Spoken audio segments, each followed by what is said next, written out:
నమస్తే, welcome to I dream. నేను మీ విజిత. అసలు ఈ సమాజానికి ఏమైంది? మంచి చెడు, సభ్యత, సంస్కారం, అసలు మన సనాతన ధర్మం ఏం చెప్పింది? ఇవన్నిటిని ఎక్కడ వదిలేశారు? ఎందుకు ఇలా చేస్తున్నారు? రోజు రోజుకి ఎందుకు ఈ అఘాయిత్యాలు, ఈ ఘోరాలు ఎక్కువైపోతున్నాయి? మనం రోజు రోజుకి అసలు ఎందుకు ఇలాంటివి ఎక్కువగా చూస్తున్నాము? మనకి ఎంతోమంది గొప్ప గొప్ప వాళ్ళు వారి మాటల ద్వారా మనల్ని ఎంతో మోటివేట్ చేస్తున్నారు. అరే మార్పు వచ్చింది, మారుతున్నారు అనుకునే లోపే మళ్ళీ ఏదో ఒక రూపంలో దుర్మార్గాలన్నింటినీ మనం చూస్తున్నాము. అసలు ఏంటి ఇదంతా ఎందుకు జరుగుతోంది? ఇప్పుడు మేడంతో మాట్లాడి తెలుసుకుందాం. ప్రస్తుతం నాతో పాటు ఉన్నారు లైఫ్ కోచ్, ఫ్యామిలీ కన్సల్టెంట్ కే ప్రియా చౌదరి గారు. ఇప్పుడు మేడంతో మాట్లాడిద్దాం. నమస్తే మేడం. నమస్తే మేడం. అసలు ఏం జరుగుతోంది మేడం? రోజు రోజుకి అసలు భయం వేస్తుంది. అసలు లైఫ్ ఎలా సాగుతోంది, ఏం జరుగుతోంది, అసలు ఇవన్నీ చూస్తుంటే సమాజం ఎక్కడికి వెళ్ళిపోతుంది అనే ఒక ఆలోచన తలుచుకుంటేనే అసలు కంగారు వచ్చేస్తుంది మేడం. వినే ఉంటారు madam news, Kannada star Darshan arrest అయ్యారు అని చెప్పి. పవిత్ర గౌడ అనే ఒక తను అమ్మాయితో తను రిలేషన్లో ఉన్నాడు. ఒక 10 సంవత్సరాలు రిలేషన్లో ఉన్న తర్వాత తనకు వేరే ఒక పర్సన్ అసభ్యకరంగా మెసేజ్లు చేస్తున్నాడు, తనతో బిహేవ్ చేస్తున్నాడు, సందేశాలు పంపుతున్నాడు అని తెలిసి వీళ్ళిద్దరూ ఒక ప్లాన్ ప్రకారంగా ఒక పర్సన్ని చంపారు అని చెప్పి ఆ హత్య కేసులో తను అరెస్ట్ అయ్యాడని చెప్పి వార్త వింటున్నాం మేడం. ఏంటి మేడం అసలు ఏం చెప్తారు దీని గురించి? ఏం చెప్తారు అని అంటే, నేను ఒక క్వశ్చన్ మీడియాను అడగదలుచుకున్నాను, ఫిల్మ్ ఇండస్ట్రీని అడగదలుచుకున్నానమ్మా. వాళ్ళు మాట్లాడితే ఏం మాట్లాడతారంటే, ఫిల్మ్ ఇండస్ట్రీలో ఎవరినైనా సరే ఇవి ఎందుకు జరుగుతున్నాయండి అని మాట్లాడితే, సామాన్యమైన జీవితాల్లో లేవా, మమ్మల్ని ఎందుకు క్వశ్చన్ చేస్తున్నారు అని మాట్లాడుతున్నారు. నేను వాళ్ళనే తిరిగి క్వశ్చన్ చేస్తున్నా, మిమ్మల్నే ఎందుకు టార్గెట్ చేస్తారు అని అంటే, మీరు హీరోలు కదా, మీరు గొప్పవాళ్ళు కదా, మీరు జనాన్ని ప్రభావితం చేసేటటువంటి శక్తి ఉన్నటువంటి మనుషులు కదా, మీరు ఎక్కడైనా సరే ఆన్ స్క్రీన్ కాదు ఆఫ్ స్క్రీన్ కూడా మీరు ఒక పెద్ద ఐకాన్ కింద జనాలకు కనిపిస్తారు కదా, అందుకోసమనే మీ వైపు జనాల చూపు ఉంటుంది. ఎందుకు విమర్శిస్తారు? ఎక్కడ లేవా? ఇప్పుడు చూడండి, ఇండస్ట్రీలో కాస్టింగ్ కౌచ్ గురించి అడగండి, మాట్లాడేది ఇదే. బయట లేదా? ఇండస్ట్రీని ఎందుకు అడుగుతారు అని అంటే, మిమ్మల్ని మీరు సమర్థించుకుంటున్నారా అంటే, మా దగ్గర ఉంది, ఇది ఉంటుంది, ఇది సహజం అనేది సమర్థించుకుంటున్నారా? నెంబర్ 1. రెండో విషయం ఏంటంటే, ఇవాళ మనం ఏది చూసినా కూడా ఫిల్మ్ ఇండస్ట్రీ రిలేటెడే చూస్తున్నాం. ఏది అదేంటి, అక్రమ సంబంధాలు కానివ్వండి, హత్యలు కానివ్వండి, ఇంకొకటి కానివ్వండి, విపరీతంగా పొలిటికల్ రంగంలోనూ చూస్తున్నాము, ఇండస్ట్రీలోనూ చూస్తున్నాం. మామూలు మనుషులు లేరా అని క్వశ్చన్ చేయకండి. ఎందుకనంటే, మామూలు మనుషుల్ని ప్రభావితం చేసేవాళ్ళు మీరు. ముందు మీరు తిన్నగా ఉన్నారా లేదా, మీకు మోరల్స్ ఉన్నాయా లేవా, అది చెప్పండి ఫస్ట్. ఒక్కొక్క సినిమాలో హీరో బ్రహ్మాండమైన డైలాగులు చెప్తాడు, సమాజం గురించి, పాతివ్రత్యం గురించి, ఆడదాని గురించి, మాతృత్వం గురించి, ఆడతనం గురించి, తర్వాత శుద్ధులు, నీతులు అన్నీ చెప్పేస్తూ ఉంటాడు. కానీ చివరికి వ్యక్తిగత జీవితానికి వచ్చేసరికి ఎందుకు ఇంప్లిమెంట్ చేయలేకపోతున్నారు? ఒకసారి అడగమని చెప్పండి. అంటే స్క్రీన్ మీద వేరు, ఇది వేరండి, మరి ఎందుకు చెప్తున్నావు? అది వేరు అన్నప్పుడు ఒక వెధవని తీసుకొచ్చి ఒక మంచి వినండి అని నువ్వు ఎందుకు చెప్తున్నావు? ఒక వెధవని తీసుకొచ్చి వీడి హీరో అని ఎందుకు చెప్తున్నావు? ఇక్కడ అభిమానులకు కూడా ఒక విషయం చెప్పాలంటే, ఇప్పుడు మీరు అడిగినటువంటి ఈ క్వశ్చన్లో ఇతన్నే తీసుకుందాం, దర్శన్నే తీసుకుందాం. ఇతన్ని చాలాసార్లు అతని నేర ప్రవృత్తి బయటపడింది. భార్యని హింసించడం కానివ్వండి, లేకపోతే బయట వ్యక్తుల్ని కొట్టి భయంకరంగా రక్తం వచ్చేటట్టు కొట్టి, ఒక హోటల్కి వెళ్ళి బాగా తాగేసి అక్కడ బేరర్ని పట్టుకొని కొట్టేశాడు. ఓకేనా? కొట్టేసిన తర్వాత వాడికి రక్తం కారేటట్టు కొట్టాడు, వాడు చచ్చేటట్టు కొట్టాడు అనుకోవాలి. ఇంకా వాడు వెళ్ళి పోలీస్ స్టేషన్లో కంప్లైంట్ చేస్తే పోలీసులు వాడికి వీడికి రాజీ కుదిర్చేసి ఒక 50,000 కాంపన్సేషన్ ఇప్పించేసి ఆ కేసును క్లోజ్ చేశారు. అది ప్రపంచం మొత్తం తెలుసు. అది తెలిసినప్పుడు తాగి ఈ విధంగా నువ్వు ఒక హీరోవి, 10 మందిలో నువ్వు ఉన్నావు, నువ్వు ఒక ఐకాన్ కింద ఉన్నావు, నువ్వు ఇలాంటివి చేయడానికి వీల్లేదు అని చెప్పి ఆ నిర్మాతల సంఘం కానీ, లేకపోతే ఆర్టిస్టుల సంఘం కానీ, లేకపోతే ఇండస్ట్రీకి సంబంధించినటువంటి పెద్దలు కానీ అతన్ని ఏమన్నా వారించే ప్రయత్నం చేశారా? అదే బయటికి రాలేదు. చేశామని చెప్తారేమో, చేసి ఉన్నట్టయితే అతను ఇవాళ ఈ పరిస్థితికి వచ్చి ఉండేటటువంటి వాడు కాదు. అలాగే భార్యని విపరీతంగా హింసించాడు. ఆమె మిస్ఫైర్ అయింది, ఆవిడ తుపాకీ తీసి కాల్చబోయేసరికి ఆవిడ పారిపోయి వచ్చి పోలీస్ స్టేషన్లో కేసు పెట్టింది. అంటే భార్యతో ఎన్నోసార్లు గొడవలు, అతనికి ఎన్నోసార్లు పోలీస్ స్టేషన్కి ఎక్కాడు. అయినా అతను గొప్ప హీరో, పెద్ద hero, mass following hero, controversy hero. ఏంటి కాంట్రవర్సీ? అతని వ్యక్తిత్వంలో ఎక్కడా హీరోయిజం లేదు. మొత్తం అంతా కూడా ప్రతి నాయకుడికి ఉండేటటువంటి లక్షణాలే ఉన్నాయి. ఇలాంటి వ్యక్తిని తీసుకొచ్చి నాయకుడి యొక్క మేకప్ వేసి మీరు కూర్చోబెట్టారు. ఇవాళ జనం అతన్ని ఫాలో అయ్యేటటువంటి జనం ఏం తీసుకుంటారు? ఇంతమంది ఫాలోయింగ్ని తీసుకొచ్చినటువంటి ఈ నిర్మాతలు, ఈ దర్శకులు ఏం సమాధానం చెప్తారు వాళ్ళ సమాజానికి? అది నేను అడుగుతున్నాను. ఒకటి. రెండో విషయం ఏంటంటే, ఇప్పుడు మనం ప్రతి విషయాన్ని అక్రమ సంబంధాలను మాట్లాడుకున్నట్టే కంటేనమ్మా, ఒక ఇద్దరి మధ్య ఒక బంధం ఉన్నప్పుడు, ఒక రిలేషన్ ఉన్నప్పుడు కనీసం ఒక రిలేషన్ని తెంచుకున్న తర్వాత మీ ఇద్దరిది అంత బంధమైనటువంటి విడదీయరాని బంధం అనుకున్నప్పుడు హాయిగా వాళ్ళకు ఒక జీవితాన్ని ఇచ్చేసి మీ జీవితాన్ని మీరు బ్రతకండి.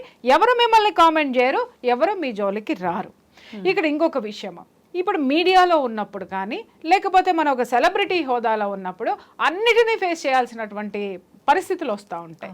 ఇప్పుడు నేనే ఉన్నాను, ఎన్నో ఎపిసోడ్స్ చేశా, ఎన్నో మీరు చూడండి కామెంట్స్, జుగుప్సాకరమైన కామెంట్స్ కూడా చేస్తారు. స్టార్టింగ్లో అయితే వణికిపోయేదాన్ని నేను, ఏడుపు వచ్చేది నాకు, మానేద్దాం అనుకుని మానేసిన రోజులు కూడా. కానీ నాకు నేనే సెల్ఫ్ మోటివేషన్ చేసుకున్నాను. అవును, ఎవడు తిడుతున్నాడు, నేను మాట్లాడింది ఏమన్నా తప్పుందా, అది వాడికి తగిలింది, వాడు ఆ తప్పు చేస్తున్నాడు, వాడి కసి ఈ విధంగా తీర్చుకుంటున్నాడు, ఇగ్నోర్, అంతే. Care not. నేను తీసుకున్నది ఎంతమందిని కదిలించింది, ఎంతమందికి పడేటటువంటి విషయం ఉంది, నేను ఏం చేస్తున్నాను, నేను చేసేది మంచా చెడ, ఒక ప్రశ్న వేసుకున్నాను. నేను కావాల్సిన వాళ్ళ కోసం నేను ఉండాలి, నేను అక్కర్లేనటువంటి వాళ్ళ గురించి నేను పట్టించుకోవాల్సినటువంటి అవసరమే నాకు లేదు. సింపుల్ ఎగ్జాంపుల్ చెప్తాను, నైటీ గురించి మాట్లాడానమ్మా ఒకసారి. నైటీ గురించి మాట్లాడినప్పుడు నిజంగా చూడాలి, ఆడవాళ్ళు నాకు పెట్టిన మెసేజ్లో నిజంగా ఒక్కొక్క ఆడవాళ్ళు, నేను మీరు క్వశ్చన్ చేసుకోండి, ఎంత నీచమైనటువంటి మెసేజ్లు పెట్టారో తెలుసా అమ్మా నాకు. ఇమ్మీడియట్గా నాకు మా వాళ్ళు, మేడం చాలా విపరీతంగా తీయొద్దు మీరు ఆ ఎపిసోడ్, మీరు ఉంచి తీరండి అన్న. ఆ ఎపిసోడ్ నేను ఎందుకు చేయవలసి వచ్చిందంటే, ఎంతో మంది నా దగ్గర బాధపడిన వాళ్ళు ఉన్నారు, మగవాళ్ళు. మేడం ఎంచక్క, చాలా మంది ఎక్స్ట్రా మ్యారిటల్ రిలేషన్స్ పెట్టుకున్న వాళ్ళని కూడా నేను క్వశ్చన్ చేశాను. నా దగ్గర పంచాయతీలు వస్తాయి కదా, ఏంటంటే మేడం అదేంటి ఎందుకయ్యా ఇట్లా, అక్కడ ఉన్నది ఇక్కడ ఉందనంటే, లేదు మేడం ఇక్కడ వీళ్ళు మాకేది కావాలో మాకు ఎలా ఉండాలో ఉంటారు మేడం. ఇంట్లో చూస్తే 24 గంటలు ఆ నైటీలు వేసుకుని ఇంటికి రాగానే కంప్లైంట్ బాక్స్ లాగా మాట్లాడుకుంటూ మాకేమవుతుందంటే మాకు రిలాక్సేషన్ అనేది లేకుండా చేస్తున్నారు. నేను అందరినీ అనట్లేదు, అందరూ చాలా దరిద్రులను భరించేటటువంటి ఇల్లాళ్ళని గురించి నేను మాట్లాడలేదు. నేను మాట్లాడిందంతా జీవితాన్ని మీరు అనవసరంగా ఎలాంటి నిరాశ నిస్పృహల వైపు నెట్టుకుంటున్నారో దాంట్లో ఇది ఒక భాగము. మీరు ఇంటికి వచ్చేసరికి మన సంప్రదాయం మనకుందమ్మా, నువ్వు నైటీలు వేసుకుంటున్నావు, హెల్త్ బాగోన్నప్పుడు వేసుకో, లేకపోతే బయటికి రానప్పుడు వేసుకో, నువ్వు డే అండ్ నైట్ అవే వేసుకో. చాలా మంది నాకు కంప్లైంట్ చేసింది ఏంటి అని అంటే, మేడం గుట్టలు చీరలు ఉంటాయి, వేలకు వేల చీరలు, వందల చీరలు కొంటారు, మా డబ్బులన్నీ ఖర్చు పెట్టిస్తారు, ఒక్క రోజు కూడా చీర కట్టుకున్న పాపాన్ని పోరు, ఫంక్షన్లకు వెళ్తే డ్రెస్సులు వేసుకుని వెళ్తారు. మేడం చీరలో అందంగా చూడాలని అనుకుంటాం, కానీ వాళ్ళు మాకు కనిపించరు. అసలు చూడండి ఎక్కడ మేము సౌందర్యం చూడాలి మేడం వీళ్ళల్లో అని చెప్పేసి అని మాట్లాడిన మగవాళ్ళ శాతం ఎంత ఉందో అప్పుడు నేను కూర్చొని మాట్లాడా. దయచేసి మీరు మారండి, మీ భర్త పక్కింటి దానికేసి ఎందుకు చూస్తున్నాడు, ఇంకొక దానికేసి ఎందుకు చూస్తున్నాడు, మీరు ఉండవలసిన దాంట్లో ఉండండి, దయచేసి మీరు మారండి అని నేను చెప్పిన దానికి విపరీతమైన ట్రోల్ చేశారు, విపరీతమైన బూతులు తిట్టారు. Care not. నిజంగా ఎపిసోడ్ ఇంకొకరు చూసుకుంటే సూసైడ్ చేసుకునేటాడు. అదే ఆడవాళ్ళు 1 సంవత్సరం తర్వాత నాకు కలిసిన ఆడవాళ్ళు చాలా మంది చెప్పింది ఏంటంటే, థ్యాంక్స్ మేడం. ఎందుకు అనంటే, మీరు చెప్పినప్పుడు మాకు చాలా కోపం వచ్చింది మేడం, మా హస్బెండ్స్ చాలా మంది వైఫ్లకి పంపిస్తే బండబోతులు తిట్టేశారు నన్ను.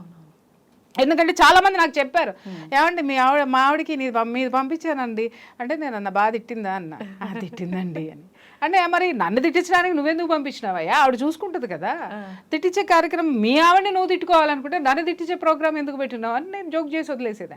చాలా మంది ఆడవాళ్ళు ఎక్స్ప్రెస్ చేసింది ఏంటి అని అంటే, మేడం మీరు మాట్లాడినప్పుడు మాకు కోపం వచ్చింది, ఎందుకంటే మా స్వేచ్ఛ, మా స్వతంత్రం, మా కంఫర్టబిలిటీ మేము చూసుకుంటాం కాబట్టి. కానీ తర్వాత మేము దాన్ని మెల్లగా ఫాలో అవ్వడం మొదలు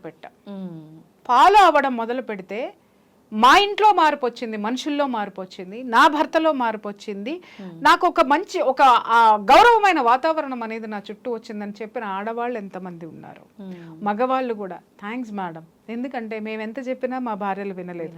మీరు కారణాలు చెప్పారు, నైటీలు వేసుకోవడం వల్ల వాళ్ళు నష్టపోయేది ఏంటో చెప్పారు. మా భార్య మారింది, చక్కగా చీరలు కట్టుకుంటుంది, ఎక్కడికన్నా వెళ్ళేటప్పుడు కట్టుకుంటుంది అట్లీస్ట్ అని చెప్పిన వాళ్ళు కూడా ఉన్నారు.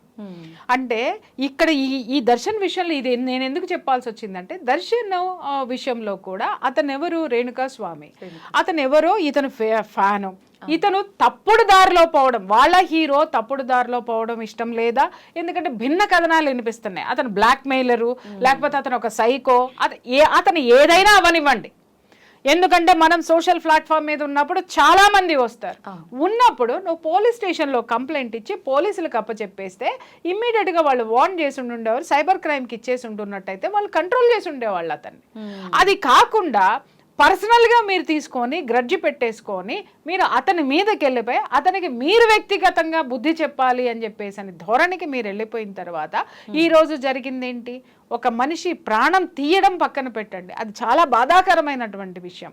అంటే ఒక చిన్న విషయాన్ని గోటితో పోయేదాన్ని గొడ్డల వరకు తెచ్చుకున్నారంటే ఇక్కడ అహంకారము, అహంభావము, నేరపూరితమైనటువంటి ఆలోచనలు ఇవాళ సెలబ్రిటీల్లో వేళ్ళోనుకుని పోయి ఉన్నాయి అనేది మనకు కనిపించడం లేదా?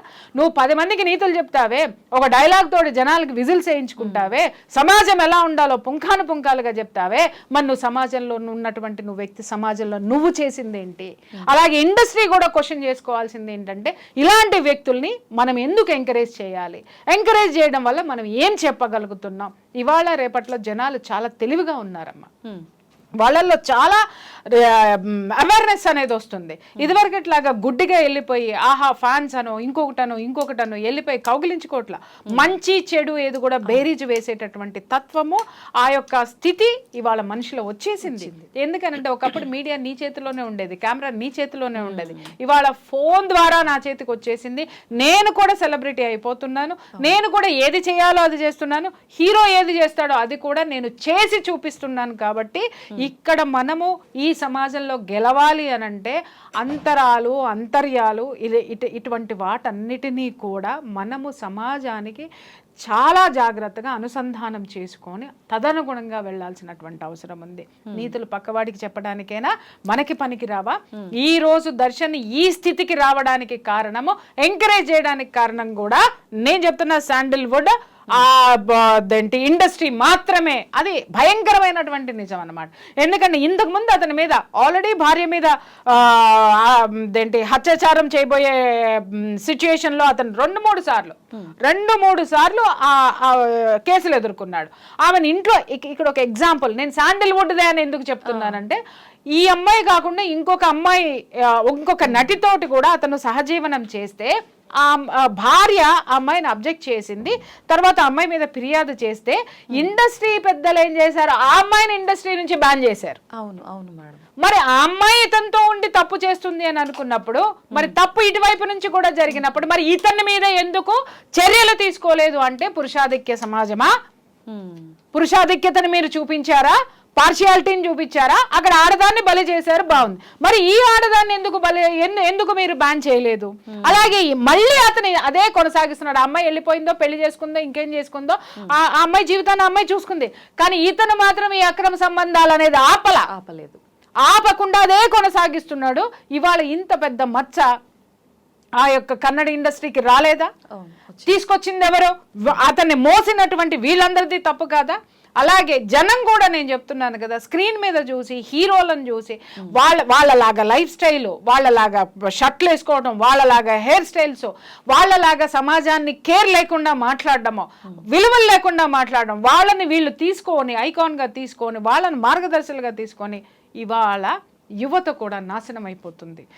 ఇది నేను ఎందుకు చెప్తున్నానంటే, ఒక సినిమా రాముడు భీముడు అని చెప్పేసి అని మనకి తెలుగులో ఎన్టీఆర్ గారు డ్యూయల్ రోల్ చేసినటువంటి క్యారెక్టర్ చేసినటువంటి సినిమా ఒకటి ఉంది. దాన్ని కన్నడలో రాజ్ కుమార్ గారు చేశారు. ఇదే కన్నడ ఇండస్ట్రీ గురించి మాట్లాడుతాను. రాజ్ కుమార్ గారు చేశారు. దాంట్లో ఒక సీన్ ఉంటుంది. ఏంటి అని అంటే, ఆ రాముడు భీముడు సినిమాలో ఒకటేమో సాఫ్ట్ క్యారెక్టర్, అమాయకత్వమైన క్యారెక్టర్ ఉంటుంది, ఒకటేమో రఫ్ అండ్ టఫ్ క్యారెక్టర్ ఉంటుంది. దాంట్లో భీముడు అనేటటువంటి క్యారెక్టరు హోటల్కి వెళ్ళి శుభ్రంగా టిఫిన్లు కావాల్సిన ఒక 10 రకాలు తినేసేసి డబ్బులు ఎగ్గొట్టేసి ఇప్పుడే వస్తానని చేయగడుక్కొని పారిపోతాడు. ఇది సీను. డైరెక్టర్ చెప్పాడు, సార్ మీరు ఇది అనగానే ఇమ్మీడియట్గా ఆయన అన్నాడు, no no no no no నేను ఇది కాదు మార్చండి అని అంటే, ఎందుకు సార్ ఇది కొంచెం రఫ్ క్యారెక్టర్ కదా, ఈ క్యారెక్టరైజేషన్ ఇంతే సార్ అని అంటే, తప్పు. నేను డబ్బులు ఎగ్గొట్టేసి నేను వెళ్ళిపోయాను అని అంటే నా ఫ్యాన్స్ అందరూ అదే ఫాలో అవుతారు రేపటి నుంచి. ఇట్ షుడ్ బి చేంజ్ అని చెప్పేసి దాన్ని ఆయన ఏ విధంగా చేంజ్ చేశాడు అని అంటే, ఆ లోపల మొత్తం అంతా తినేసి డబ్బులు ఎగ్గొట్టేసి బయటకు వచ్చిన తర్వాత అక్కడ ఒక దేవుడి విగ్రహం ఉంటుంది. ఆ దేవుడి విగ్రహానికి దండం పెట్టుకుని, స్వామి ఇప్పుడు నా దగ్గర డబ్బులు లేవు, కానీ నా దగ్గర డబ్బులు వచ్చినప్పుడు మళ్ళీ తిరిగి వచ్చి నేను కడతాను.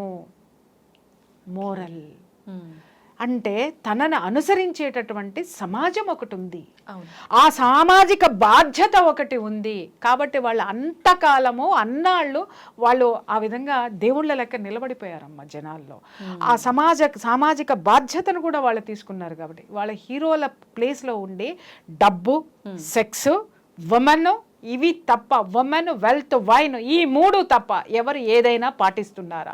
సామాజిక బాధ్యత ఉన్నటువంటి హీరోస్ ఎంతమంది ఉన్నారు ఈరోజు? లేదా ఇండస్ట్రీ ఏ విధమైనటువంటి సామాజిక బాధ్యతతో ఉంది చెప్పండి. ఇవాళ నేను హెచ్చరిస్తున్నా, టీవీ సీరియల్స్ కానీ, టీవీ రంగం కానివ్వండి, డిజిటల్ మీడియా కానివ్వండి, ఏదైనా సరే, ఇటు మీడియా, అటు సినిమా రంగము, టీవీ సీరియల్ రంగం, ఇవి అన్నీ కూడా జనాల్ని, సమాజాన్ని ప్రభావితం చేస్తాయి. కాబట్టి మనం తీసుకునేటటువంటి నిర్ణయాలు, మనం నడిచేటటువంటి ఆ యొక్క నడవడిక కూడా ఇక్కడ చాలా అవసరం ఉంది. ఎందుకంటే మన యొక్క నడవడిక సమాజాన్ని ప్రభావితం చేస్తుంది, సమాజంలో మనల్ని ఫాలో అయ్యే వాళ్ళని చాలా ప్రభావితం చేస్తుంది. కాబట్టి ఇలాంటివి ఖండించాల్సినటువంటి అవసరం ఉంది. ముందే ఖండించి ఉంటే, ఇలాంటి జాగ్రత్తలు తీసుకోకపోతే, ఇదే ఇంకా జరుగుతూ వెళ్తే సమాజాన్ని భ్రష్టు పట్టించిన వాళ్ళలో ఈ సినిమా రంగం కూడా ఒకటి ఉంటుంది. అయితే ఇప్పుడు ఈ క్యారెక్టర్లో ఎవరైతే పవిత్ర గౌడ్ ఉందో మేడం, తను రిలేషన్షిప్ గురించి అనౌన్స్మెంట్ 10 years కంప్లీట్ అయ్యింది అని అనౌన్స్ చేసిన తర్వాత, ఈ ఇష్యూ స్టార్ట్ అయిన తర్వాత, ఎవరైతే తన వైఫ్ విజయలక్ష్మి ఉందో తనకి అంతా తెలుసు మా గురించి అని చెప్పి ఒక వార్త కూడా చెప్పిందని చెప్పి వింటున్నాం మేడం. అలా ఎట్లా అంటే వైఫ్కి తెలిసి కూడా ఎట్లా స్వీకరిస్తారు మేడం ఇదంతా? హస్బెండ్ ఇలా ఒక రిలేషన్లో ఉన్నాడు అన్న విషయాన్ని. అమ్మా, ఇక్కడ మనం ఆలోచించాల్సింది ఏంటంటే, వైఫ్ ఒంటరిది అయిపోయింది, ఇతనికి ఇండస్ట్రీ సపోర్ట్ ఉంది, ఇతనికి ఇంకొక అద్భుతమైనటువంటి ఫ్రెండ్స్ ఉన్నారు. వాళ్ళల్లో ఒకళ్ళు ప్రజ్వల్ అని చెప్పేసి అని రీసెంట్గా ఒక సెక్స్ స్కాండల్లో పట్టుబడినటువంటి ఎంపీ, రాజకీయ నాయకుడు. ఇప్పుడు అది కూడా చెప్పాను నేను ఇందాక కూడా, రాజకీయ రంగంలోనూ మీడియా రంగంలోనూ వీళ్ళందరూ టాప్ ప్రయారిటీలో. అంటే అంత అద్భుతమైనటువంటి ఫ్రెండ్స్, దుర్మార్గమైనటువంటి ఫ్రెండ్స్ వీడికి ఉన్నారు. ఉండేసరికి ఆ అమ్మాయి ఒంటరిది అయిపోయింది. ఇతనితోటి డివోర్స్ ఎందుకు తీసుకోలేదు అని అంటే, పెళ్లి చేసుకున్నాను, నేను 2 బిడ్డల్ని కన్నాను వీడి నుంచి, నేను విడాకులు తీసుకొని వెళ్తే నా బిడ్డలకి తండ్రి ఎవరు ఉంటారు? వాళ్ళ కేరింగ్ ఎక్కడి నుంచి వస్తుంది? వీడు ఎందుకు మారడు? వీడిని మార్చి చూద్దామని చెప్పేసి అమ్మాయి మొండిగా, తర్వాత తను చేసుకున్నటువంటి పెళ్లికి అమ్మాయి విలువనిచ్చి అక్కడే ఉండిపోయింది. ఆ అమ్మాయి ఒంటరిది అయిపోయింది. ఇంకొకటి ఏమవుతుందంటే, ఇక్కడ వీళ్ళిద్దరు ఫైటింగ్ కూడా ఎలా ఉంది అని అంటే, ఈ అమ్మాయి ఈ పవిత్ర అనేటటువంటి అమ్మాయిని కూతురుతోటి వాడు డాన్స్లు వేసుకుంటూ ఇన్స్టాగ్రామ్ పెడితే, ఇక్కడ ఈవిడ ఈ కొడుకులతోటి వాళ్ళతోటి, లేకపోతే ఈ అమ్మాయికి అంటే ఇన్స్టాగ్రామ్ ఫైట్ జరిగింది కానీ 1-to-1 ఫైట్ అయితే మాత్రం ఏ రోజు జరగలేదు. ఇంకొకటి ఏంటంటే, వాడిది భయంకరమైనటువంటి ఫెరోషియస్ నేచర్ అన్నమాట. ఆ నేచర్ని తట్టుకోవడానికి ధైర్యం చేయడానికి ఎవరికి ధైర్యం చాలేదు. వాడి దగ్గర గన్ ఎందుకుంది? వాడి ప్రొటెక్షన్కి ఉందా, లేకపోతే జనాల్ని ఇది చేయడానికి ఉందా?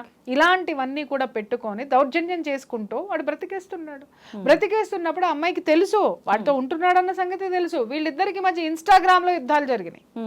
దీన్ని బేస్ చేసుకుని ఈ రేణుకా స్వామి అనేటటువంటి వాడు, అరే ఆమె భార్యనో, లేకపోతే ఈ అమ్మాయి అంటే చిరాకు పడో, లేకపోతే ఒక హీరో అనేటటువంటి వాడు ఇలా ఉండాలి కాబట్టి ఇట్లా ఎందుకు ఉన్నాడు అనేటటువంటి దాంతో ఒక్కొక్కళ్ళకి ఒక్కొక్క నేచర్ ఉంటుందమ్మా మనలో. ఇప్పుడు వీడు హీరో అని బయటకు కనిపిస్తూ లోపల ఒక నేచర్ ఎలా కూర్చోబెట్టుకున్నాడో ఈ రేణుకా స్వామి అనేటటువంటి వ్యక్తి కూడా శుభ్రంగా హాయిగా ఆడ కూర్చొని సంసారం చేసుకొని ఎవడెట్టబోతే నాకెందుకని పోతే శుభ్రంగా అతను బ్రతికుండి ఉండేవాడు. ఈరోజు పట్టించుకొని దాంట్లోకి దూరిపోయి ఒక హీరోయిజాన్ని చూపించుకోవడమో లేకపోతే ఇంకొకటి ఏదో చేయబోయో ఈరోజు ప్రాణాలు పోగొట్టుకున్నటువంటి పరిస్థితి ఏర్పడింది.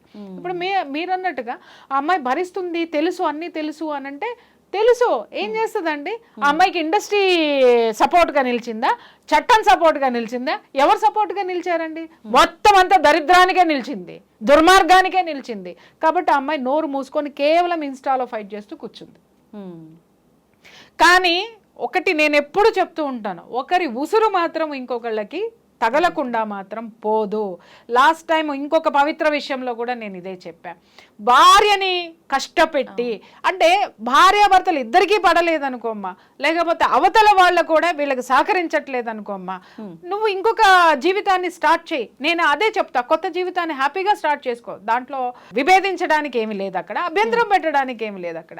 కానీ ఇక్కడ వాంటెడ్లీ ఇంకొక ఆడదాని మోజులో పడిపోయో లేకపోతే హాయిగా ఒక సంసారంలో ఉన్నటువంటిది నా జీవితం నాకు కావాలి, దీని కూతురుకు ఒక తండ్రి కావాలి, దీనికి ఒక మొగుడు కావాలి, వీడు ఒకడు దొరికాడు, హీరో ప్లేస్లో ఉన్నాడు, డబ్బు ఉంది, హోదా ఉంది, అన్నీ ఉన్నాయి కాబట్టి ఇతన్ని గ్రాప్ చేసి కూర్చోబెట్టుకుందామె. కానీ ఆమె ఎంత ఎంత మానసికంగా ఇప్పుడు డివోర్స్ ఇచ్చి కూర్చుంటే ఏమి ఉండదమ్మా. డివోర్స్ ఇవ్వకుండా కూర్చొని ఉన్నప్పుడు ఇతనే భర్త, ఆమెకేమో బయట ఏమి ఎక్స్ట్రాలు ఎక్సెస్లు ఏమి లేవు అక్కడ. ఇతని మీద ఉన్నట్టు ఆమెకి ఇవ్వాల్సినటువంటి ప్రేమ కానీ ఇంకొకటి కానీ అన్నీ తీసుకొచ్చి ఇక్కడ ఇస్తుంటే ఆ మనసు ఎంత బాధపడి ఉంటుంది, ఎంత ఖేదనకి గురై ఉంటుంది. ఆ ఖేదనే ఈరోజు వీళ్ళిద్దరూ ఈ విధంగా రోడ్డు మీద పడి జైలు పాలవడానికి కారణం. ఈ రోజుకి నేను చెప్తున్నా, దయచేసి అనవసరంగా ఎవరిని బాధ పెట్టకండి, ఒకరి జీవితాన్ని ఇంకొకరు తీసుకోకండి, 100% తీసుకోకండి. మీరు ఇద్దరు కలిసి జీవించాలనుకున్నారా, నీ భార్యకి డివోర్స్ ఇవ్వు, లేకపోతే నచ్చ చెప్పుకో, లేకపోతే ఇంకొకటి చేసుకో, హ్యాపీగా నిల్వ. అంతేగాని వాళ్ళని అక్కడ వదిలేసి అనాథల్లాగా వదిలేసి వాళ్ళని పట్టించుకోకుండా వాళ్ళని ఏమీ చేయకుండా ఏదో జరిగింది కదా అని చెప్పేసి అని ఇవన్నీ మీరు ఇలా చేసుకుంటూ పోతుంటే ఇవాళ ఏమవుతుంది? చట్టం తన పని తాను చేయట్లేదు. తర్వాత న్యాయస్థానాల దాకా చట్టం కరెక్ట్గా చేస్తే న్యాయస్థానాల వరకు వెళ్తుంది. న్యాయస్థానాల దగ్గరికి వెళ్ళినా కూడా ఇవాళ సుప్రీంకోర్టు యొక్క తీర్పును చూపించి ఇష్టం వచ్చినట్టు బరి తెగించి తిరుగుతున్నారని చెప్పుకోవాలి. ఇలాంటివి జరుగుతున్నప్పుడు ప్రకృతి తాను తీసుకుంటుంది ఆ బాధ్యత. ఇది ఎన్నోసార్లు నేను చెప్పా, అదే జరుగుతుంది. బ్యాలెన్స్ చేస్తుంది. ఆమెకు ఒక భేదం, ఒక బాధను మిగిల్చారు వీళ్ళు, ఆ బాధను వీళ్ళకి ఇచ్చేసింది, బ్యాలెన్స్ చేసేసింది. ఎదుటి వాడికి మనం ఏది ఇస్తామో అదే మనకి మిగులుతుందమ్మా, అది మర్చిపోవద్దు ఎప్పుడు. మేడం, ఇప్పుడు జరిగిన ఈ సిచ్యువేషన్, ఈ హత్య ఏదైతే ఉందో దాంట్లో ఇద్దరి ప్రమేయం ఉంది. దర్శన్ది అయితే ఏంటి, పవిత్ర గౌడ్ది అయితే ఏంటి? మరి ఎందుకు దర్శన్ని మాత్రమే అరెస్ట్ చేశారు, పవిత్రని ఎందుకు అరెస్ట్ చేయలేదు? ఆమె హాస్పిటల్లో ఉంది అనేది మాట అదంతా నిజమే అంటారా మేడం? నమ్మొచ్చు అంటారా ఇదంతా? నిజంగా తనకు దెబ్బలు తగలడం ఇదంతా అది వాస్తవం. ఎందుకంటే విడిపోయాడు, 4 దన్నాడు, మరి అక్కడ ఏం జరిగింది ఏంటి అనేది ఆ హింసాత్మకమైనటువంటి సంఘటన. అంటే ఇతనికి హీరోయిజం కదా, బయట కూడా నేను అలాగే అని ఫీల్ అవుతా ఉంటాడు. బయట కూడా హీరోయిజం తోటి ఇలాంటి అక్రమ సంబంధాలు పెట్టుకున్న మొగుళ్ళని తన్ని కాపురాలు నిలబెడితే హీరో అయ్యుండి ఉండేవాడే. కానీ నువ్వు అక్రమ సంబంధం పెట్టుకొని నిన్ను క్వశ్చన్ చేసినాడు ఆడు బ్లాక్ మెయిలరో లేకపోతే ఇంకొకడో ఆయన పోయి నువ్వు ఇష్టం వచ్చినట్టు తాగి నీ ఇష్టం వచ్చినట్టు దన్నా వాడు చచ్చి ఊరుకున్నాడు. అక్కడ ఉన్నప్పుడు ఈ ఇంటికి వచ్చిన తర్వాత అది మర్డర్ కేసు ఎవరికి తెలియదు అనుకున్నాడు, అది బయటపడింది. ఈ అమ్మాయి ప్రవోక్ చేసింది. అంటే నువ్వు మగాడివి కాదా, వాడు నువ్వు కంట్రోల్ చేయలేవా, వాడు నన్ను ఆదుకుంటున్నాడు, ఇలా రెచ్చగొట్టుండి ఉండొచ్చు. వాడు ఆ కోపంతో పోయి రెచ్చిపోయి ఈ నెత్తి మీదకి తెచ్చుకున్నాడు, పడేసి చావగొట్టుడు కొట్టాడు ఆ అమ్మాయిని. కొట్టేసరికి ఆ అమ్మాయి పోయి హాస్పిటల్లో ఉంది. ఆ అమ్మాయి A2గా ఉంది. A2 A1 ఏమో వీడు, A2 ఆ అమ్మాయి, మిగిలిన వాళ్ళందరూ 10 మంది గ్యాంగ్ ఎవరైతే ఉన్నారో మిగిలిన వాళ్ళందరూ మిగిలిన నంబర్లలోకి వస్తారు. ఖచ్చితంగా అరెస్ట్ అనేది చేస్తారు, చేయకుండా మాత్రం ఉండరమ్మా. మనం చేసిన దానికి మూల్యం చెల్లించుకోవాల్సిందే, ఎక్కడైనా చెల్లించుకోవాల్సిందే, అది మాత్రం మర్చిపోవద్దు ఎవరు కూడా. మీరు చెప్పినట్టు ఎక్కడ తప్పించుకున్నా ఇవాళ ఆడవాళ్ళు కూడా నేను చెప్పేది అదే, సెన్సిటివ్ని కోల్పోతున్నారు, పగా ప్రతీకారాల జోలికి వెళ్ళిపోతున్నారు. ఎవడో నాకు అంటున్నాడు కాబట్టి వాడిని చూసుకుని నేను ఏమైనా చేసేస్తానని. నీ గత జీవితంలో ఉన్నటువంటి నీకున్నటువంటి పగ, ద్వేషమో లేకపోతే కసో దాన్ని నువ్వు ఒకళ్ళ మీద చూపించుకోవాలనుకోవడం అనేది కరెక్ట్ కాదు. దయచేసి నీకు ఒక జీవితాన్ని నువ్వు కష్టపడి బ్రతుకు, ఖచ్చితంగా నీకు ఒక జీవితం ఉంటుంది. లేదు నువ్వు కష్టపడినా కూడా నువ్వు పైకి రావట్లేదంటే ఇంకొకళ్ళ సపోర్ట్ తీసుకో, కానీ అది ఎంతవరకు ఉండాలో అంతవరకే ఉంచుకో. దాన్ని దాటి కనుక హద్దులు దాటి ప్రవర్తిస్తే ఎప్పటికైనా ముప్పే. నిజం మేడం, 100% నిజం మీరు చెప్పింది. నిజంగా ఆ సెన్సిటివ్నెస్ని కోల్పోతున్నారు. ఎస్, ఇది అమ్మ ఒకటి, ఎవరు దేంట్లో ఉన్నా వాళ్ళు ఆ తప్పు చేసినప్పుడు వాళ్ళు దాన్ని ఖండించాల్సినటువంటి అవసరం, దానికి బాధ్యతగా ఉన్నటువంటి వాళ్ళు, దానికి పెద్దలైనటువంటి వాళ్ళు ఖండించాల్సినటువంటి అవసరం ఉంది. ఇప్పటికీ శాండిల్వుడ్ అనేది అతని మీద చర్యలు ఎందుకు తీసుకోలేదు, అతని బహిష్కరణకు ఎందుకు గురి చేయలేదు? ఒక ఆడదాన్ని, ఒక హీరోయిన్ అతనితోటి లివ్ ఇన్ రిలేషన్షిప్ లో ఉందని మీరు బాన్ చేసి పడేశారు, బాగుంది. మరి ఇతను అదే ఇది కొనసాగిస్తూ ఉన్న ఇతన్ని మీరు ఎందుకు ఏమీ చేయలేదు? పురుషాధిక్య ప్రపంచమా ఇది? పురుషాధిక్యతను చూపిస్తున్నారా? ఆడదాన్ని తొక్కేస్తారా? ఆడదాళ్ళను వాడుకుంటారా? మీకు ఏ విధమైనటువంటి గౌరవం ఆడదాని మీద లేదా? అమ్మాయి భార్య ఉంది, భార్య మీద మీకే గౌరవం లేదా? ఆ అమ్మాయికి ఇవ్వాల్సినటువంటి మర్యాద మీరు ఇవ్వాలి కదా, ఆ అమ్మాయికి ఇవ్వాల్సిన ప్రొటెక్షన్ మీరు ఇవ్వాలి కదా. ఎవరికి ఇచ్చారు? ఒక దుర్మార్గుడికి ఇచ్చారు. ఎందుకంటే ఇతన్ని పెట్టుకుంటే కోట్లు వస్తాయి సినిమాలకి, ఇతన్ని పెట్టుకుంటే మాకు ఇది ఉంటుంది, లేదా ఇతని వెనక ఒక చెప్పాను కదా ఇందాక, మహామహులందరూ కూడా ఇతని వెనక ఉన్నారు కాబట్టి భయపడ్డారా వీళ్ళందరూ? అంటే ఎవరి మీద చూపిస్తున్నారు? ఆడవాళ్ళ మీద మాత్రమే ఈ ప్రతాపం చూపిస్తున్నారు. నీతులు చెప్పేది పక్కవాడికే, మీకు కాదా అనేది క్వశ్చన్ చేస్తున్నాను. ఓకే, చాలా వరకు అంటే ఇలాంటి సంఘటనలు జరిగినప్పుడు మనందరం కూడా చూస్తున్నాం మేడం, ఆడవాళ్ళదే తప్పు అని. ఎంతసేపు ఆడవాళ్ళనే వీళ్ళదే తప్పు, వీళ్ళ వల్లే ఇదంతా జరిగింది అని చెప్పి కామెంట్స్ అయితే ఏంటి, మాట్లాడే విధానం అయితే ఏంటి, అంతా ఆడవాళ్ళదే తప్పు అనే టైప్లోనే మాట్లాడుతున్నారు మేడం. తిలా పాపం తలా పిడికడమ్మా అంతే. ఎందుకంటే ఇక్కడ అతన్ని వారించిన ఇండస్ట్రీది, అతన్ని కంట్రోల్ చేయలేకపోయినటువంటి చట్టానిది. ఎందుకంటే ఎన్నిసార్లు ఉన్నా అతను పోలీసుల నుంచి తప్పించుకోవడమో, ఇన్ఫ్లుయెన్స్ యూజ్ చేసుకుని బయటికి రావడమో.